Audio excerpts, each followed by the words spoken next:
Hello, today our topic is Huffman encoding. ये एक compression technique है। ये एक बहुत इम्पोर्टेंट क्वेश्चन है और पेपर में 15 to 20 मार्क्स का आ जाता है। इसमें हम दो तरह के क्वेश्चन डिस्कस करेंगे, एक के हुफमैन ट्री कैसे बनाएंगे और दूसरा एक हमें कोड दिया हुआ है, उसको हमने डिकोड करना है किसी सेंटेंस में, बाइनरी में हमें गिवन है और हम उसको इंग्लिश सेंटेंस में चेंज करेंगे। या ऐसे भी हो सकता है कि हमें सेंटेंस गिवन हो और हमने उसको बाइनरी फॉर्म में लिखना हो। इस तरह का हमें क्वेश्चन गिवन होता है, एक साइड पे अल्फ़ाबेट्स होता है और दूसरी साइड पे उनकी फ्रीक्वेंसीज गिवन होती हैं। अब इस क्वेश्चन को सॉल्व करने के कुछ स्टेप्स हैं। सबसे पहले तो हमने जो भी हमें गिवन डाटा है उसको प्रायोरिटी क्यू में असेंडिंग ऑर्डर में लिखेंगे। सेकंड ये कि हम उन दोनों का मिनिमम को लेंगे और उनका सम करेंगे और जो भी वैल्यू आएगी उसको हम वापस ट्री में पुट करेंगे और इस तरह हम कार्बर करते जाएंगे, प्रायोरिटी क्यूज बनती जाएंगी और ये सारा सॉल्व हो जाएगा। यहाँ पे जो हमारे पास डाटा गिवन था वो पहले से ही असेंडिंग ऑर्डर में था, इसलिए मैंने उसको एज इट इज़ लिख दिया। अगर सेम टू सेम प्रायोरिटी क्यों रही है, वरना हम उसको असेंडिंग ऑर्डर में चेंज करते। अब इसका स्टेप 2 क्या होगा, हम दो मिनिमम वैल्यूज़ को लेंगे, यहाँ पे A5 और B9, इन दोनों को ऐड करेंगे और जो सम आएगा उसका हम ट्री बनाएंगे। जो रूट होगी वो सम की वैल्यू आएगी और जो हमारे पास चिल्ड्रन थे, मिनिमम वाला जो होगा वो लेफ्ट साइड पे आएगा और जो मैक्सिमम वाला होगा वो राइट साइड पे रहेगा।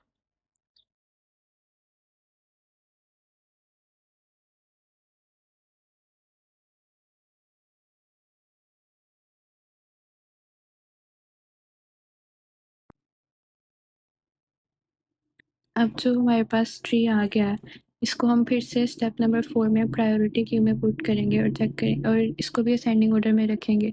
अब जो हमारे पास पहले 5 और 9 थे, यानी ए और बी की वैल्यूज़, उनको हम दोबारा कंसिडर नहीं करेंगे, वो प्रायोरिटी क्यू से निकल गए। अब बाकी बचा हमारे पास C12, देन 13 और फिर जो हमारे पास 14 है वो ई की वैल्यू से कम है, तो हम वहाँ पे 14 को पुट कर देंगे अपनी क्यू में और उसके आगे ई आएगा एंड देन एफ। और यहाँ पे हम पूरे का पूरा ट्री ही बनाएंगे, प्रायोरिटी क्यू में ट्री को ऐड कर रहे हैं।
अब नेक्स्ट स्टेप में हम शो कर रहे हैं, यहाँ पे फिर हमारे पास 14 और 16 बचा। 14 + 16 को हम सम करेंगे तो हमारे पास आएगा 30 और उस 30 का हम ट्री बनाएंगे।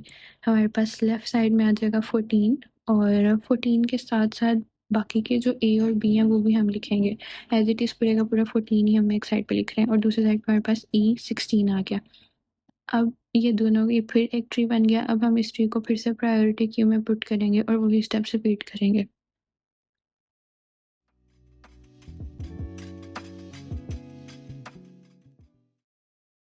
अभी हमारी क्यू बन गई है 25, देन हमारे पास आएगा 30 और फिर एफ जो कि था 45।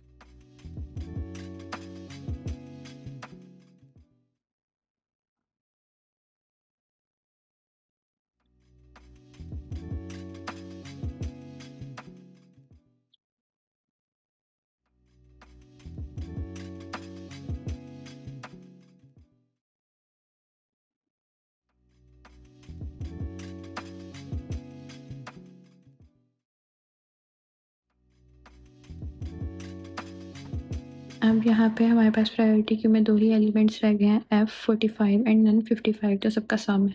उन दोनों को भी हम वही स्टेप रिपीट करेंगे, 45 प्लस 55 इज़ 100 और उस 100 से हम प्रॉपर ट्री बनाएँगे। और अब नेक्स्ट स्टेप के लिए हमारी प्रायोरिटी क्यू जो है वो एम्प्टी होगी।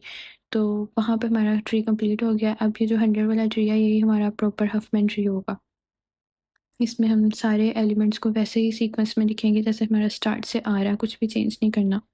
अब ये जो हमारे पास फाइनल ट्री आया इसी को हम हफमैन ट्री कहते हैं और इसी से हम जो क्वेश्चन का सेकंड पार्ट था जिसमें डी कोड करना था या एन कोड भी करना हो तो वो भी कर सकते हैं, वो हम सेकंड पार्ट में डिस्कस करेंगे वीडियो के।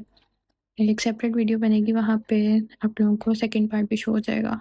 ये हमने मेक हफमैन ट्री बना लिया इस वीडियो में और उसके बाद अब डी कोडिंग वाला सेक्शन होगा वो सेकंड वीडियो में देखेंगे।